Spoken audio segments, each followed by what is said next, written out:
Hi everybody, I'm here to report on yesterday's 3-1 win for Rangers at Ibrox against Kilmarnock. And how do you start? Well, at least we can start positively. There were a few positives. It was our first home league win of the season. Who would have thought the clocks would have gone back before we actually win a league game at Ibrox, but that was the case. It was Cornelius's first goal, Chermiti's first goal. Hey! Um, Anything else? Well, we got 3 points. It was a comfortable win. We haven't been able to say that, I don't think, domestically this season. A comfortable win. Kelly didn't pose much of a threat, admittedly. So it was all reasonable. It was a step forward. There's another positive. It's a low bar, I know, but it was better than anything we've seen domestically this season. It wasn't as good as the first half last week against Dundee United, but it was better than anything else domestically this season. But it's miles away from where we need to be. So hopefully, as I said, it is a first step. And once the head coach gets his ideas going, gets his training regime up and running, we'll see even bigger improvements. So that's all the positive stuff. We were more energetic. We did go forward more. We did play it longer, more. So all that was good as well. Still so many flaws, though you don't even want to think about them.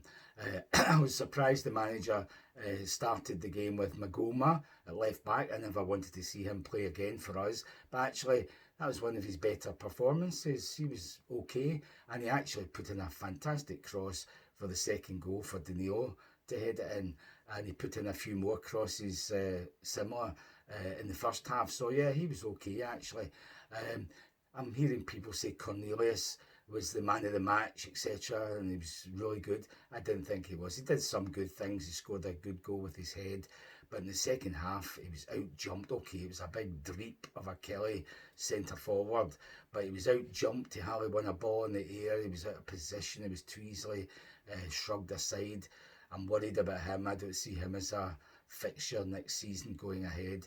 So despite what I heard other people saying about how good he was, I didn't believe it. Um, Anybody else? I would say Asgard in the first half showed his skill, did a few decent things, but he was stuck out on the left hand side. I've heard people saying the manager was playing three at the back. He wasn't. It was 4-4-1-1 with Miovski, the head striker, Danilo playing behind him, and then the four midfielders. He had Gassama, Asgard on the other side, Raskin and Diamandi, who I didn't think did very much. I wouldn't be playing him. Barron should have started instead of him. But it was a bit strange to see a new manager almost ruining our best player by having Gassama instead of on the left, out in the right. So that was worrying. I don't know why he did that. It gave Magoma more space on the left hand side to get up, but he was doing that previously, even when Gassama was out there. To me, you're just ruining Gassama's game when you're playing him on the right hand side, so that wasn't good. Raskin had a very poor game, really, really poor. I'd take money for him in January unless he improves. Um, it was very strange because Asgard was being ruined as well by being too far out on the left. He should be going through the middle and be further up, but that's where Danilo was, obviously. So I just didn't understand the manager's selection there. And in fact, even stranger was the fact that the week before, I was in the fan zone before the Dundee United game, and who was being interviewed on the stage? Oh, Danilo. So he's gone from being right out the squad, up on the stage, just chatting away, to actually starting a game yesterday. Very strange. He's done nothing to show that he should be there. Now, I don't think he should be there, although he did score a goal. So, anyhow, it's very strange positioning for some of the guys. Defence was, I suppose, what you would call the usual. And we started on the front foot. We were getting stuck in better, a bit more energy, as I said, more going forward with the passes and the movement, but still nowhere near how it should be, obviously. And in the second half, when he brought on Moore for Miovski, the obvious choice was to bring on Chermiti, but he didn't. So he brought on Moore. We then had two left wingers playing on the right side. So we had Gassama and Moore, who are left wingers, playing on the right flank. And admittedly, I think this was intended, obviously.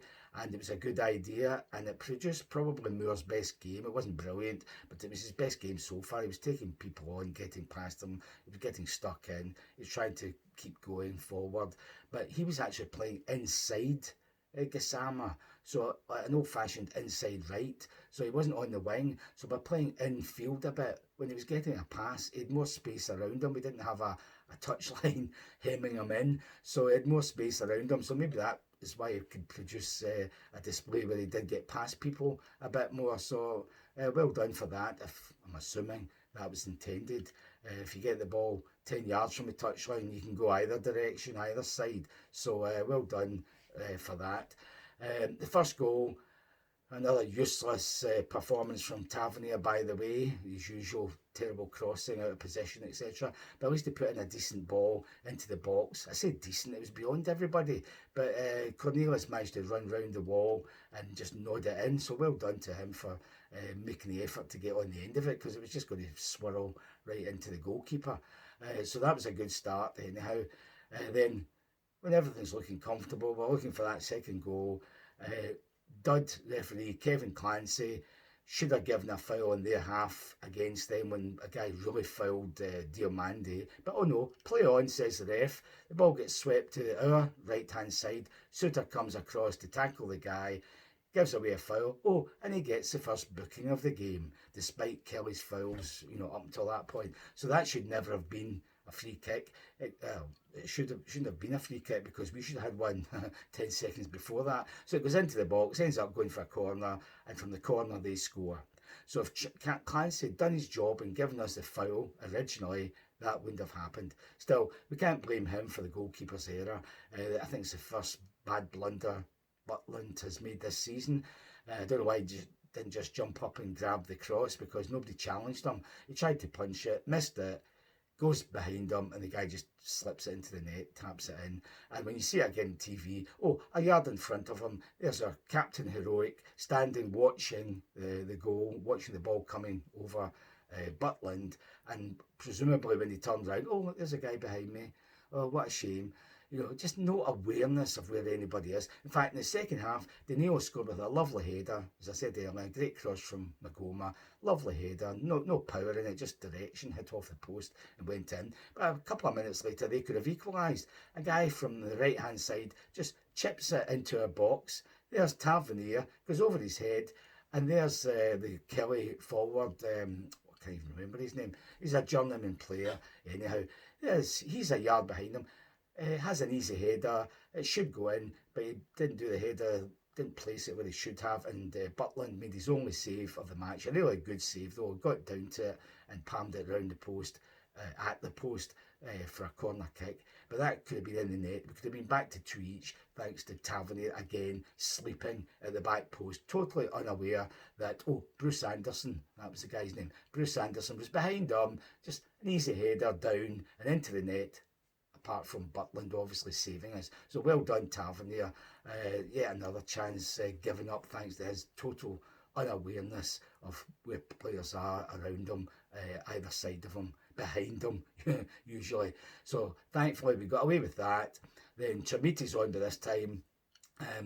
He gets a pass from the defender right across the face of the box, well, not the box, outside the box. He took it nicely, 20 yards out, they just lashed it towards the goal and it goes into the net. I think when you see it again, the goal should have saved. I don't know what he was doing, flapping at it, but who cares? Went into the net, great celebrations all round. And a word for Chermiti here, that was another positive. He actually looked as if maybe he could be a player for a big, strong guy, or somebody who should be strong, because he did more of this in this game than Drossers ever did in any game. And that was, he was getting passes, bringing it down on his chest, holding it up, laying it off, passing it back the way, shrugging guys aside, getting stuck in. That's more what your centre forward has to do. Hold the ball up, battle for it, give the opposition a hard time. And he did that quite a few times yesterday. So well done to him. I'd have been pleased with him even if he hadn't scored that goal. So that was just the icing on the cake. But well done to him. He looks as if he can keep going like that, he might do a job for us. But I think he's got to have another striker playing off him. I would prefer Miovski, but maybe Danilo will be the guy. So anyhow, 3-1, comfortable win. baby steps. Let's have more of it. I can't see us beating Hibs on Wednesday, but if we do, we'd really be up for it. Since we're only now would you believe, 5 points behind Celtic. Onwards and upwards and upwards. Well done, Danny Cool.